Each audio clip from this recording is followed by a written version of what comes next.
Good morning বন্ধুরা, দেখুন আমি খাচ্ছি ছাতুর শরবত।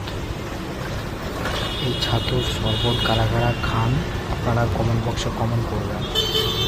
ছাতুর শরবতটি কীভাবে বানাচ্ছে আপনারা দেখুন। এই আঙ্কেল দীর্ঘ 38 বছর ধরে ব্যবসা করছে। ইনি হচ্ছে গড়িয়া মহামায়াতলায় বসেন। এনার পেঁয়াজ কাটার স্টাইলটাই দেখুন, সাধারণ পেঁয়াজ কাটছে। এবং শুধু পেঁয়াজ নয়, সত্যি বলতে হাতের কেরামতি আছে। দেখুন লঙ্কাটা কাটছে কীরকম, এমনভাবে লঙ্কা কাটছে এই শান্তি আর চাইবে। তবে কাকু বহু বছর ধরে এখানে ব্যবসা করছে, আমি বহুবার খেয়েছি। তো আপনাদেরকে দেখাচ্ছি, এটা হচ্ছে গড়িয়া মহামায়াতলা।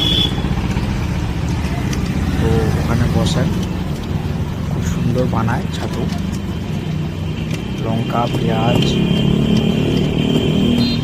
জিরে গুঁড়ো দিয়ে সুন্দরভাবে শরবতটি তৈরি করছেন। তো একবার এসে আপনারা খেয়েও দেখতে পারেন, খুব সুন্দরভাবে বানায়। তবে এই শরবতে ছাতু খেলে আপনাকে ম্যাক্সিমাম 2 ঘন্টা থেকে 2.5 ঘন্টা ব্যাকআপ দেয়। তো খুব সুস্বাদু খাওয়ার এটা একটা।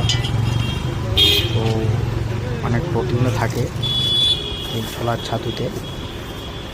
তো যারা খান আপনারা অবশ্যই জানতে পারবেন। লেবু দিয়ে এত সুন্দরভাবে বানায়, না খেয়ে থাকতে পারি না।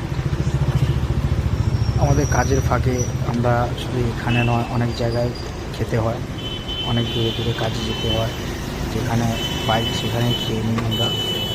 তো আমি যখন এই কোড়াল সাইডে আসি তো তখনই এই কাকুর কাছে আমি ছাতু খাই।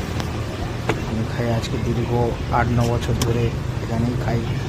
যখনই সুযোগ সময় হয় তো সেখানে খাই। কাকু বিহারি কাকু কিন্তু খুব ভালো, পরিষ্কার পরিচ্ছন্ন, খুব সুন্দর পরিষেবা। দেখুন রোডটা দেখুন, এটা হচ্ছে গোড়াল মেন রোড, মহামায়াতলা রোড। কোণে ছাতু তৈরি এবার সার্ভ করছেন। খুব বেশি টাকা নয়, 30 টাকা করে গ্লাস, 100 গ্রাম ছাতু। আর হ্যাঁ, সত্যেন্দ্র ছাতু সবাই খাবেন, সত্যেন্দ্রটা খুব ভালো ছাতু। অনেক রকম কোয়ালিটি থাকে,